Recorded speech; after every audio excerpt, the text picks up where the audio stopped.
Hey guys, today I'll show you how you can appear offline in Roblox. So let's get started. If you don't want other players to see when you're online in Roblox, you can change your privacy settings to hide your online status.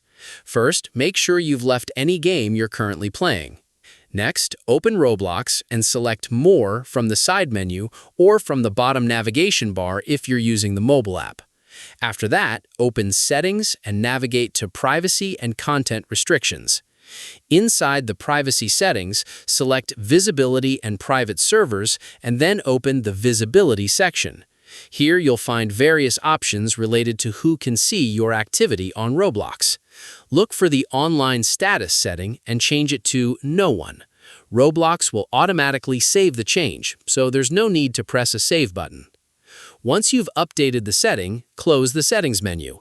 Your online status will now be hidden from other users, allowing you to use Roblox without appearing online to friends or other players.